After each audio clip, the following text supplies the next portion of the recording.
नमस्कार दोस्तों, आप सभी का फिर से स्वागत है टेक्नोलॉजी किड़ा चैनल में। और आज का जो वीडियो है वो रहेगा सीक्वल के ऊपर है। और आप लोगों को पता है कि बहुत सारे ट्यूटोरियल मैंने सीक्वल के अंदर भी दिए हैं आप लोगों को। और ये थ्योरेटिकल वीडियोस जो हैं जो मैंने आप लोगों को दिए हैं, कुछ जो है प्रैक्टिस क्वेश्चंस भी मैंने सीक्वल्स के आप लोगों को दिए हैं। तो आज का जो वीडियो है वो कर्सर के ऊपर है, वो टेम्प टेबल के ऊपर है कि हमारा जो कर्सर अगर मैं आप लोगों को पढ़ाता हूं तो क्या उसमें हम लोगों को कहां पर कर्सर इंप्लीमेंट करना चाहिए, क्या होता है cursor, similar like temporary table क्या होता है और कहां पर हम लोग इसे यूज करें। तो ये आज का वीडियो रहेगा। लेकिन सीक्वल को समझना सिर्फ इतना नहीं है कि हम लोगों ने जो है टॉपिक्स समझ लिए और आगे हमारा जो काम है वो जो है प्रोसीड होता जाएगा। लेकिन ऐसा नहीं है।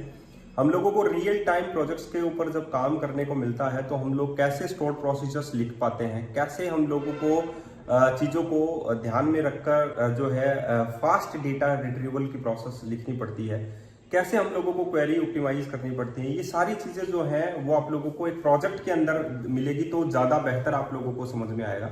और एक प्रोजेक्ट के अंदर नहीं, मल्टीपल प्रोजेक्ट्स के अंदर आप लोगों को मिलेंगी तो ज़्यादा बेहतर आप लोगों को समझ में आएगा।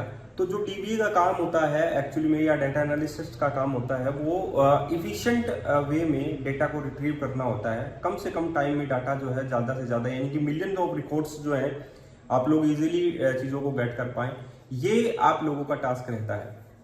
तो आज का जो है वो कर्सर है और टेम्प टेबल है।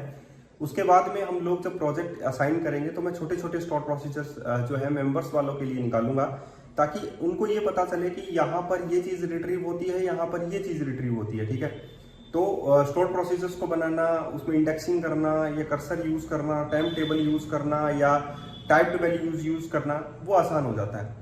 तो आज का वो तो मेंबर्स वालों के लिए है, वो तो जेन्युइन कंटेंट है, जैसा मैंने हमेशा आप लोगों को कहा है। मेंबरशिप है क्या वो बता देता हूँ। मेंबरशिप एक ऐसा कोर्स मैंने स्टार्ट किया है जिसकी आज फीस 700 रुपीज़ है, और हो सकता है कि कल आगे बढ़ेगी, 100% बढ़ेगी, क्योंकि मैं वैसे कोर्स प्रोवाइड नहीं करता जो 300 रुपीज़ या 200 रुपीज़ या 100 रुपीज़ में आप लोगों को जो है एक कोर्स दे दिया जाता है, या 4 कोर्स दे दिए जाते हैं, 5 कोर्स दे दिए जाते हैं। मैंने अपनी जर्नी स्टार्ट की है, वो जीरो टू हीरो स्टार्ट की है, कि डॉटनेट का कंप्लीट रोड मैप लेकर मैं चल रहा हूँ। और सिर्फ डॉटनेट नहीं है, जितनी टेक्नोलॉजीज आगे जो है वो कनेक्टिंग होती जाएंगी, वैसी वैसी टेक्नोलॉजी आप लोगों को देखने को मिलेगी इसमें।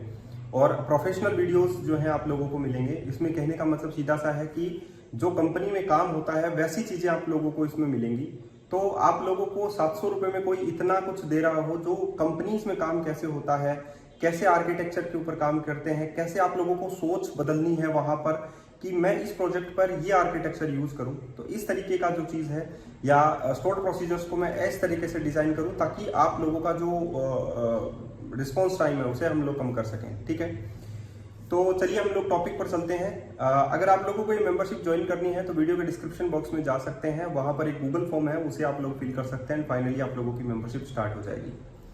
अब हम लोग स्टार्ट करते हैं कर्सर से। कर्सर होता क्या है एक्चुअली में?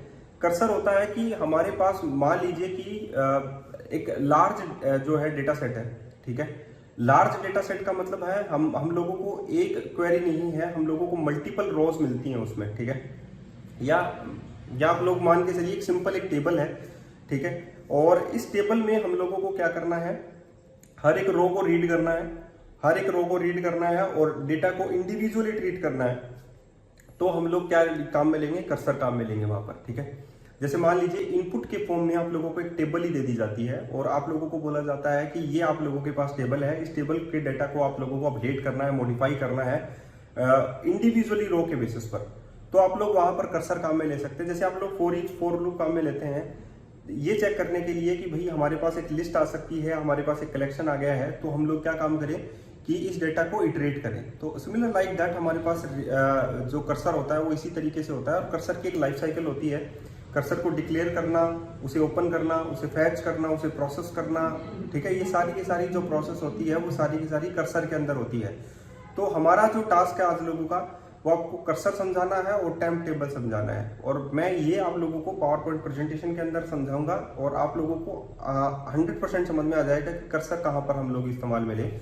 विद एक एग्जांपल समझाऊंगा कि कर्सर और टेम्प टेबल कहाँ पर काम में ले। तो चलिए हम लोग चलते हैं और आप लोगों को बताते हैं कि टेम्प टेबल और कर्सर का इस्तेमाल कहाँ पर किया जाता है। चलिए चलते हैं। हमारी जो मेंबरशिप है वो है क्या, ये उसकी जो फीस है वो दैट इज 700 रुपीज आज। कल बढ़ सकती है, मैं ये गारंटी नहीं लेता कि आज 700 है तो कल कितनी होगी, ठीक है। क्योंकि मैं जो प्रोवाइड आप लोगों को करूंगा वो शायद मेरे हिसाब से जो बिगिनर से लेकर प्रोफेशनल तक जो वीडियोस होते हैं वो प्रोवाइड करूंगा, और ये मेरी एक लाइफ जर्नी है जिसे मैं कभी भी जो है नेवर एंडिंग वाला प्रोग्राम है। नेवर एंडिंग का मतलब जब तक मैं हूं तब तक ये आप लोगों के पास जो है इसके वीडियोस जो है वो अपडेटेड रहेंगे, नई टेक्नोलॉजीज के बारे में आप लोग जानते रहेंगे, क्या चीजें हैं वो आप लोग सीखते रहेंगे।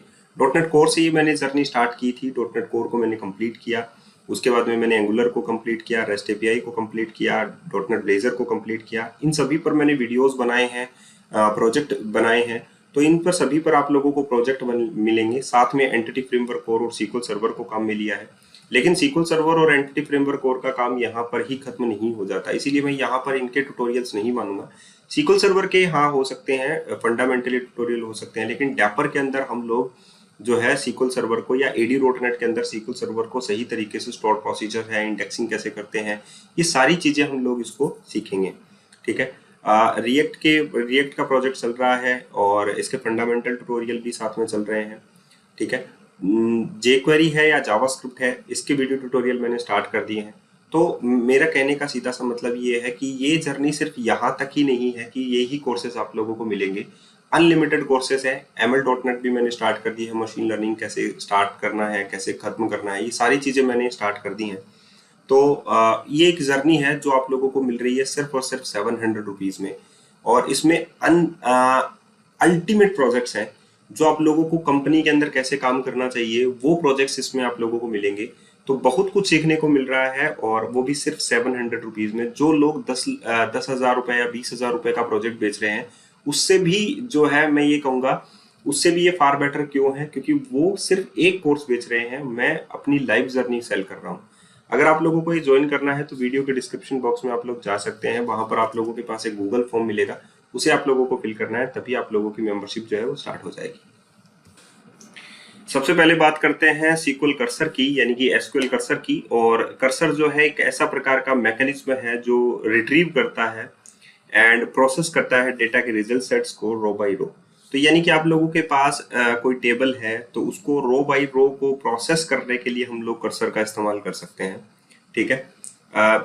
रो बाय रो जो है डेटा को रिट्रीव करने का काम जो है वो कर्सर का होता है। Providing a way to handle queries that return multiple rows, जो आप लोगों को मल्टीपल रोज अगर आप लोगों के पास हैं तो उन्हें जो है कर्सर हैंडल कर सकता है। Cursors are helpful when you need to process each row individually. अगर आप लोगों को हर एक रो को इंडिविजुअली जो है प्रोसेस करना है तो उसके लिए आप लोग कर्सर का इस्तेमाल कर सकते हैं, rather than working with a set of rose in a single batch. Single batch की जगह आप लोग एक रो वाइज रो जो है वो कर्सर का इस्तेमाल कर सकते हैं। तो दूसरा जो यहाँ पर आता है, हम लोग नेक्स्ट पर चलते हैं कि कर्सर की एक लाइफ साइकिल होती है जिसको कर्सर हम लोगों को फॉलो करना होता है। और वो लाइफ साइकिल जो है वो बहुत ही ज्यादा जो है आप लोग ये मान के चलिए कि यही जो है आप लोगों को कर्सर को जब भी आप लोग यूज करेंगे तो ये लाइफ साइकिल आप लोगों की सबसे ज्यादा काम आने वाली है, जिसमें आप लोगों के पास है declare, specify the cursor and the query to be executed. इसका मतलब है कि हम लोगों को कर्सर को डिक्लेयर करना है और उसी के साथ जो है हम लोगों को क्वेरी भी इनिशिएट करनी है, सेलेक्ट की query. Open the query, open का मतलब होता है query is executed, query execute होती है and the result set is made available. और रिजल्ट सेट जो है वो आप लोगों के पास होता है सेलेक्ट की क्वेरी का, जहां पर आप लोगों के पास लिस्ट ऑफ द रोज होती हैं। अब फैच के अंदर होता है कि move the cursor to the next row and retrieve the data. Cursor के अंदर जो होता है, फैच के अंदर क्या होता है कि कर्सर जो है 1 बाय 1 रो को रिट्रीव करना स्टार्ट कर देता है। पर प्रोसेस का मतलब होता है perform the required operation on the fetch data. और क्लोज का मतलब होता है close the cursor when done processing all rows. And deallocate का मतलब होता है free up the resources used by the cursor. अब अगर हम लोग इसका एक एग्जांपल देखें तो आप लोगों के लिए बेहतर तरीके से समझ में आएगा। यहाँ पर हम लोगों के पास देखिए एक टाइप है जो हम लोगों को बोलना है load distributed data, load distributed type. ये इस टाइप का आप लोग यहाँ पर देख सकते हैं कि ये हमारे पास एक read only typed value parameter है, ठीक है, for multiple loans. Got it? मतलब आप लोगों के पास एक टेबल है जो कि एक टेम्पररी आप लोग बोल सकते हैं कि एक टेबल है जो वैल्यू पैरामीटर को होल्ड किए हुए हैं, ठीक है, एक लॉजिकल आप लोग बोल सकते हैं टेबल। और यहाँ पर हम लोगों ने 4 जो वेरिएबल है वो डिक्लेयर कर रखे हैं इस टाइप के, ये 4 वेरिएबल यहाँ पर डिक्लेयर्ड हैं। उसके बाद में आप लोग यहाँ पर कह सकते हैं कि फर्स्ट स्टेप यहाँ पर कर्सर को डिक्लेयर करना होता है। तो ये फर्स्ट स्टेप है जहां पर कर्सर को डिक्लेयर किया गया है, declare loan cursor, cursor for. इसका स्टेप जो है आप लोग ये देख सकते हैं, लोन कर्सर जो है वो यहाँ पर कर्सर का नेम है, उसके आगे आप लोगों को सिंटेक्स में लिखनी है कर्सर फॉर, और उसके बाद में आप लोग यहाँ पर क्या साथ में इनिशिएट करेंगे, क्वेरी को इनिशिएट करेंगे, select loan amount, section amount and FY1। ठीक है, तो आप लोग यहाँ पर एक टेबल जो है वो बना सकते हैं, और ये टेबल जो है आप लोग जो है, ये टेबल जो है वो लोन डिस्ट्रीब्यूटेड टाइप के पास है। ठीक है, जो आप लोगों की इसमें है that is @ loan distributed data, जो आप लोगों की है लोन डिस्ट्रीब्यूटेड डेटा, इसके पास आप लोगों की ये पूरी की पूरी टेबल है, जिसमें आप लोगों के पास कुछ पैरामीटर हैं जैसे कि लोन अकाउंट, दूसरा आप लोगों के पास है सेक्शन अमाउंट, और तीसरा आप लोगों के पास है दैट इज फाइनेंशियल ईयर 1।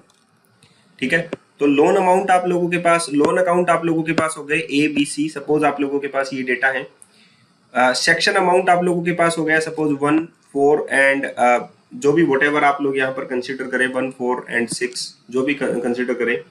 इसमें से फाइनेंशियल ईयर की, जैसे मान लीजिए आप लोगों ने यहाँ पर 10 लिखा है, यहाँ पर फाइनेंशियल ईयर में जो आप लोगों की इंस्टॉलमेंट होती है FY1 में, वो आप लोग यहाँ पर लिखेंगे। जैसे 4 में आप लोगों ने 3 सबमिट करवा दी, 6 में आप लोगों ने 3 सबमिट करवा दी, तो ये फाइनेंशियल ईयर 1 जो है वो आप लोग यहाँ पर लिख सकते हैं। तो ये जो डेटा है वो आप लोगों के लोन डिस्ट्रीब्यूटेड डेटा यानी कि इसके अंदर आप लोगों के पास है। तो कर्सर जो है वो इसी के ऊपर जो है अप्लाई हुआ है। तो declare loan cursor, cursor for किसके लिए है, cursor for select loan account, section amount और FY1 from loan distributed data के ऊपर। तो इसमें ये टेबल जो है आप लोगों की रिट्रीव करके ये लेकर आएगा।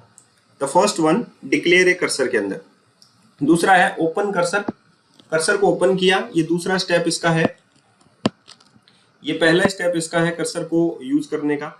तीसरा है डेटा को फैच करने का, तो यहां पर हम लोगों ने लिखा फैच नेक्स्ट फ्रॉम। ठीक है, नेक्स्ट फ्रॉम का मतलब ये रो जो है वो यहाँ पर फैच करना स्टार्ट कर देगा, यानी प्रोसेस करना स्टार्ट कर देगा। तो fetch next from loan cursor into loan account, section amount and FY1 amount. तो यहाँ पर ये रो जैसे मैंने बोला कि यहाँ पर ये रो जो है वो फैच करना स्टार्ट कर देगा। तो फैच आप लोगों को सिंपल लिखना, फैच नेक्स्ट, उसके बाद में फ्रॉम लोन कर्सर, यहाँ पर लोन कर्सर ही हम लोगों ने डिक्लेयर किया, तो यहाँ पर हम लोगों को सिंपल लिखना है fetch next from loan cursor into this one loan account, section amount and FY1 amount. Okay, तो इसने ये रो जो है फैच करना स्टार्ट किया। उसके बाद में यहाँ पर देखिए वाइल लगा हुआ है, और ये वाइल की कंडीशन में क्या लिखा हुआ है, fetch status is equals to 0। जब फैच स्टेटस यानी कि ये रो एंड नहीं हो जाती है तब तक ये इसको फैच करेगा 1 by 1, राइट। तो यहाँ पर ये जो कर्सर काम कर रहा है ये 1 by 1 रो को, डेटा को फैच करने का यहाँ पर काम कर रहा है। ठीक है, तो यहाँ पर बिगिन जो होता है, उसके बाद में आप लोग ये मैं पूरा स्टोर प्रोसीजर ही समझा देता हूँ। उसके बाद में यहाँ पर जो है एंड हो जाता है कर्सर का। ठीक है, यहाँ पर देखिए ये क्या कहता है, द फर्स्ट वन, ये जो रो है इसमें आप लोगों के पास है section amount is 10, financial year यानी 5, तो रिमेनिंग जो है FY2 के लिए बच जाएगा यानी कि 5। आप लोगों के पास द नेक्स्ट वन, आप लोगों के पास है ensure FY amount can not exceed the section amount. तो जो FY अमाउंट है ये इससे ज्यादा नहीं होना चाहिए, सेक्शन अमाउंट से ज्यादा नहीं होना चाहिए, यानी कि 5 जो है, अगर आप लोगों ने यहाँ पर 5 पुट किया है तो वो 10 से ज्यादा नहीं होना चाहिए, पहली बात। ठीक है, अगर वो ज्यादा नहीं है, अगर सपोज ये ज्यादा है FY अमाउंट, तो यहाँ पर ये एरर जो है उसे रेंडर कर देगा। Got it. तो यहाँ पर आप लोगों के पास एरर जो है, रेज एरर आ जाएगा, और fetch next from the loan cursor into the loan amount and the section amount and the continue. तो ये कंटिन्यू प्रोसेस वहां पर चली जाएगी। Got it. अदरवाइज आप लोगों के पास क्या होगा, update the loan distributed table, ये जो लोन डिस्ट्रीब्यूटेड टेबल है उसे अपडेट करना है, दिस वन। ये लोन डिस्ट्रीब्यूशन डेटा है और ये टेबल है जो एक्चुअल टेबल हमारी है उसकी बात हम लोग कर रहे हैं। तो इसके साथ ये डेटा जो है वो डेटा आ जाएगा। द नेक्स्ट वन हमारे पास है fetch next from the loan cursor into loan account, section account and FI amount. तो यहाँ पर दोबारा से इस चीज को फैच किया जाएगा। यहाँ पर देखिए fetch next loan, this one, यहाँ पर ये दोबारा फैच किया जाएगा। एंड यहाँ पर देखिए लास्ट में आप लोगों के पास क्या है, close loan cursor, deallocate loan cursor. सबसे पहले लोन कर्सर को क्लोज किया गया, उसके बाद में डीएलोकेट किया गया लोन कर्सर को। तो 1 बाय 1 ये डेटा को रो को फैच करता है अनटिल अनलेस, जब तक कि आप लोगों के पास फैच स्टेटस 0 ना हो जाए। ठीक है, तो आप लोग यहाँ पर ये कह सकते हैं कि जो 1 बाय 1 रो को फैच करने का काम है, उसके बाद में उसमें जो भी आप लोगों के पास आए डेटा, उसके ऊपर आप लोगों को अगर ऑपरेशन परफॉर्म करने हैं तो आप लोग कर्सर का इस्तेमाल कर सकते हैं 1 बाय 1 रो के लिए। ठीक है, तो अगर आप लोगों को इसको टेस्ट करना है तो आप लोग क्या लिखेंगे, सबसे पहले जो वैल्यू टाइप था, जैसे कि मैंने यहाँ पर आप लोगों को दिखाया, these are the loan distributed data, ये वैल्यू टाइप है, that is the loan distributed type. ठीक है, इट्स ए रीड ओनली। तो लोन डिस्ट्रीब्यूटेड टाइप का है, तो यहाँ पर हम लोग एक टाइप बनाएंगे। द नेक्स्ट स्लाइड में आप लोगों के पास यही है, क्रिएट टाइप। इस टाइप का बनाया आप लोगों ने loan distributed type as a table. ठीक है, तो create type loan distributed type as table, हम लोगों ने एक टेबल बनाया और उसमें 3 चीजें हम लोगों ने यहाँ पर ले ली। इसको एग्जीक्यूट करने के लिए हम लोगों को क्या करना है, इस लोन डिस्ट्रीब्यूटेड टाइप के अंदर हम लोगों को डेटा जो है वो इंसर्ट करने हैं सबसे पहले। तो हम लोगों ने क्या किया, एक डिक्लेयर किया एक loan distributed data of type loan distributed type का। अब लोन डिस्ट्रीब्यूटेड डेटा के अंदर हम लोगों ने अमाउंट जो है वो डाल दिया, वैल्यूज के साथ ये डेटा जो है हम लोगों ने डाल दिया। उसके बाद में हम लोगों ने स्टोर प्रोसीजर, जो मेन स्टोर प्रोसीजर था, उसको कॉल कर लिया एंड फाइनली आप लोगों का काम हो जाएगा। तो ये था आप लोगों का कर्सर, जहां पर ये कर्सर जो है वो काम आया।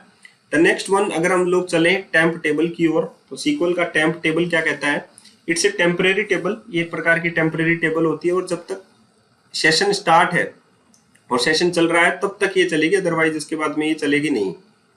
तो हम लोग ये बोलेंगे temporary table in a SQL is a special type of table that exists only for the duration of a session or a transaction। जब तक सेशन और ट्रांजेक्शन चल रहा है तब तक टेम्प टेबल चल रही है, अदरवाइज उसके बाद में ये अपने आप ही जो है ऑटोमेटिकली जो है वो डिस्पोज हो जाती है। तो द नेक्स्ट वन, हम लोगों को इसका भी एक एग्जांपल लेना पड़ेगा कि टेम्प टेबल क्या काम करती है, लेकिन उससे पहले हम लोग ये पढ़ते हैं कि टेम्प टेबल का यूज क्यों किया जाता है। जब आप लोगों के पास एक लार्जर डेटा सेट हो, तो सबसे पहले आप लोग यहाँ पर देख सकते हैं storing immediate result, sorry intermediate result. Intermediate result का मतलब ये होता है कि आप लोगों के पास एक लार्ज डेटा सेट है मान लीजिए, और आप लोग उसे हैंडल करना चाहते हैं चंक्स में, छोटे छोटे चंक्स में, स्मॉलर स्टेप्स में। तो आप लोग क्या करें, उसका सबसेट बनाने के लिए आप लोग जो क्वेरीज हैं उसको आप लोग टेम्पररी टेबल में डाल लीजिए। जो रिजल्ट है आप लोग उसे टेम्पररी टेबल में डाल सकते हैं, उसके बाद में आप लोग उसको ब्रेक डाउन कर सकते हैं। इम्प्रूव परफॉर्मेंस, यानी ताकि आप लोग जो है छोटे छोटे चंक्स में जो है ऑपरेशन परफॉर्म कर सकें।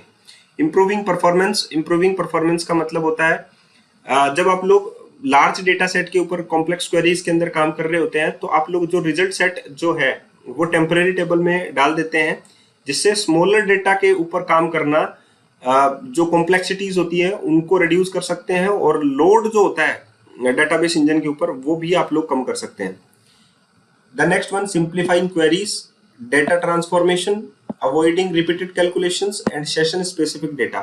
तो जब भी सेशन जो है वो क्लोज हो जाता है तो ये फाइनली ये क्लोज हो जाएगा। अब हम लोग नेक्स्ट पर चलते हैं और इसको समझाते हैं कि टेम्प टेबल हम लोगों को कहाँ पर काम में लेनी है।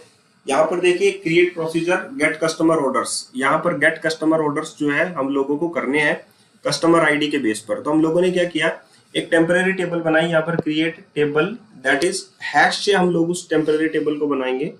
Create table hash temp customer orders, इसमें आप लोगों के पास ऑर्डर आईडी है, ऑर्डर डेट है और टोटल अमाउंट है। अब हम लोगों को इसमें इंसर्ट करना है by using the select operator. तो हम लोगों ने इंसर्ट इनटू टेम्पररी टेबल में डाटा डाला, ऑर्डर आईडी, ऑर्डर डेट और टोटल अमाउंट के अंदर select order ID, order date and total amount. और टोटल अमाउंट हम लोग कहां पर करेंगे, where customer ID is this one. ठीक है, ये आप लोगों के पास आ गया। अब हम लोगों को यहाँ पर इसमें कैलकुलेशन सपोज परफॉर्म करनी है, और वो भी किस पर, दैट इज कि हमारा जो लॉजिकल टेबल है उसके ऊपर।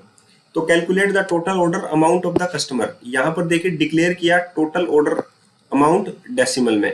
ठीक है, उसके बाद में सेलेक्ट किया टोटल ऑर्डर अमाउंट के अंदर क्या आ जाएगा, सम ऑफ टोटल अमाउंट। इसका जो टोटल अमाउंट हम लोगों ने निकाल के लाए from customer table, sorry from temporary table. Temporary table के अंदर से जो हम लोगों ने टोटल अमाउंट निकाला है, जो एक कॉलम आया है उसका हम लोगों ने सम कर दिया एग्रीगेटेड फंक्शन के अंदर, और हम लोगों ने किस में डाल दिया, टोटल ऑर्डर अमाउंट के अंदर। ठीक है, अब हम लोग यहाँ पर जो रिटर्न कर रहे हैं, देखिए select star from temp customer order, ये भी हम लोग कर सकते हैं। दूसरा है सेलेक्ट, तो यहाँ पर हम लोगों ने क्या किया, जो ये ऑर्डर आईडी, ऑर्डर डेट और टोटल निकला वो हम लोगों ने टेम्पररी टेबल में डाल दिया, और रिटर्न द टोटल अमाउंट। हम लोगों को अगर टोटल अमाउंट निकालना है तो भी हम लोग निकाल सकते हैं। ठीक है, और ड्रॉप करना चाहते हैं तो आप लोग इस तरीके से इसको ड्रॉप भी कर सकते हैं। तो ये एक टेम्पररी टेबल है जिसमें आप लोग क्वेरी करके लार्जर डेटा सेट को एक टेम्पररी टेबल में डाल सकते हैं, और वहां पर आप लोग ऑपरेशन जो है परफॉर्म कर सकते हैं। तो दैट्स द वे कि आप लोग टेम्पररी टेबल को इस तरीके से काम में ले सकते हैं। आई होप आप लोगों को ये वीडियो अच्छा लगा होगा, और ऐसे ही, क्योंकि ये एक रियल टाइम एग्जांपल नहीं है, आप लोग कहेंगे, आप लोग समझ गए होंगे कि टेम्पररी टेबल क्या है और कर्सर कहाँ पर काम में लेते हैं, लेकिन क्या आप लोगों ने लिटरली शॉपिंग कार्ट के अंदर इसको काम में लिया है?